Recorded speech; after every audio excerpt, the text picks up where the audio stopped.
There we go. Hello. Yeah. How you doing, man? I'm good. How are you? Great.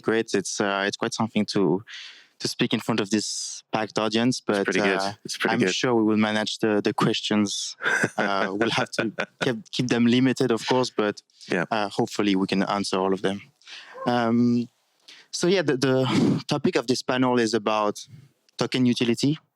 And I guess like we can first talk about the current assessment of like how things are like in today's world. Of course, like we've seen like a bull market cycle in crypto where Bitcoin has continued to keep its market dominance. And it's not something that we've seen in prior cycles. Like we tend to see like huge euphoria on altcoins, and like essentially like people like to park their money into altcoins for like higher beta risk. I think like when in today's like high interest rate environment, like capital is a bit more picky when it comes to like where it will allocate, and we're just like we've come to the realization that any altcoin under the sun cannot accrue some granted moneyness, essentially. So the question then is, how do you accrue value to a token, right? And this is what we're trying to answer today. Do you have anything to add as to like the current state of things? Yeah, I mean, we talked about it the other day, and what you said, you can't just assume moneyness. You can't just assume that like number go up for no reason. So I guess it comes like down to the main point, like where are you going to derive this value from? Where's it going to come from? And I think we sort of settled that staking mechanisms are pretty popular. Like at Aragon, we've been thinking about like big value drivers for tokens, and I think we conceptualize it in three forms. So originally, governance was seen as this value driver, and I think what's played out in the market is that governance is a very weak value driver. It's good as a form of investor protection, especially if it's done well with on-chain governance, maybe like restaking, slashing, some of these things. But a lot of networks and especially a lot of projects, that's not really feasible. So that leaves sort of gated access to capital, gated access to economic opportunity. And that's something maybe that you can touch on from Symbiotic's point of view. Like Aragon, I think we're more focused on the sort of capital flow side, but like that idea that you can sort of do useful work for a network is probably where a lot of these tokens can and should be deriving value from. Yeah, absolutely. And I think it's on a case-by-case basis, right? Let's say, for example, let's take the example of like blockchain infra, like a bridge, an oracle, some type of like sequencing mechanism, like decentralized sequencer, for example. These protocols, they require like some like active operation done by node operators or like validators. It makes sense to use your token as economic security for staking to back with economic guarantees what these validators, what these node operators are doing, right? It serves like a purpose in terms of like the security and the decentralization of that mechanism. What it also like matters is you can just make sense of the revenue of the protocol and have it accrue back to the token holders. Now, in some other use cases, like it might make more sense to have like a token buyback mechanism when it doesn't necessarily matter to have like a staking functionality because you have nothing necessarily to back. I think you can also use the staking of your token to use as collateral to insure against like a problematic, a potential bad event that could happen in a DeFi protocol, right? So this is also where staking could have like great value for these protocols that are not necessarily like blockchain infra, that could be like just like DeFi apps. On the governance side, like what is your thought on like how these tokens can be used? Like how do you think about the tokenomics? What are good and bad ways to do it in terms of like the what it will like essentially like do for the token accrual mechanism? Yeah, I think one challenge with governance is really that if you have nothing at stake, then there's nothing to prevent mercenary voting, malicious voting, just lazy voting. So like VE governance, we've worked a lot with, and I think it gets a bad name because it's a very, it doesn't necessarily get a bad name, but there are some people who turned off it by the sort of complexity of the bundling. So you sort of think like Curve, but it's a fundamentally simple mechanism. You put something in escrow for a duration so that you're exposed in some way to the effects of your vote. So if you vote for some nonsense, then you have 4 years to see that nonsense play out. You have some accountability there. So it's sort of like staking, but the slashing isn't in the sort of the number of tokens that you have, but the price exposure you have over time. Yeah, I think that's like I think it's a very simple mechanism. Again, the question is whether it's a huge value driver on its own. I think you need other things. I like what you said about buybacks and burns, and I think there are some really intelligent designs that you can put in there. So, for example, if you see your token like floating on the open market, and you have a intelligent buyback and burn mechanism, like we're seeing with, say, Lido's doing this with Nest, and I think MakerDAO have something similar. It's a sort of intelligent decision whether or not to buy the token back when you see that it's trading at a discount, and then not buy it when it's expensive. Like, go use that thing. Go stick it into something where it's guaranteeing economic security. Go use it to fund incentives. Go use it to fund liquidity farming for all I care. But like, it's at a premium right now. You might as well use it, and then you can go reclaim back that utility. So it's almost like a net value accretive mechanism by having like an elastic buyback system. Kind of like an on-chain DAT in a way, like having the DAO governance be like an on-chain DAT. Exactly.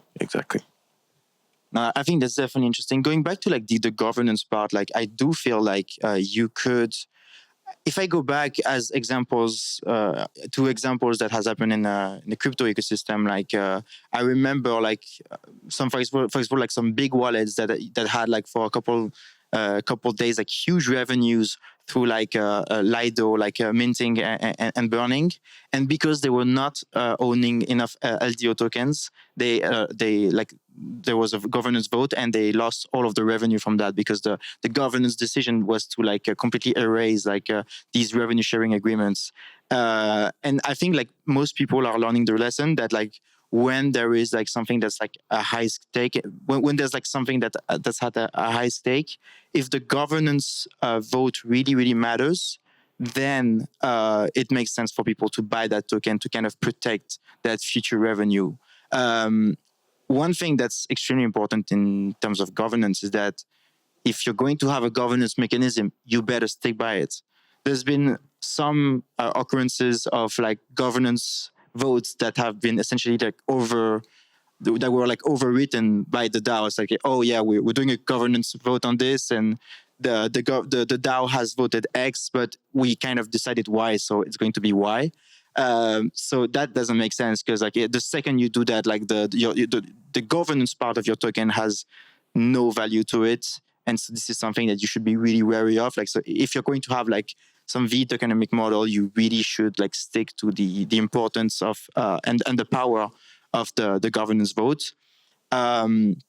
And these use cases are completely like composable with staking, right? You could stake on Symbiotic and have like that these tokens be delegating to like specific like voters on the governance part, and specific operators on the staking and like decentralization of the consensus part. So I think that if you have like a good enough platform to make these staking and V-tokenomics happen, you don't have to choose one or the other. Like these use cases can be composable, and it's probably better for protocols to have like a framework to do so. I agree. I think like what the Symbiotic contracts and what the platform enables is you can rehypothecate that capital. It doesn't have to sit idle.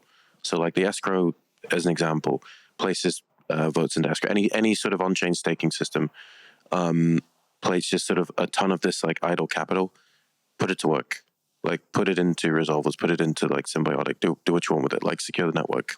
But I think what's funny about what you said is there's this like hidden side of governance, which is founding team wallets tend to be a silent majority in many cases.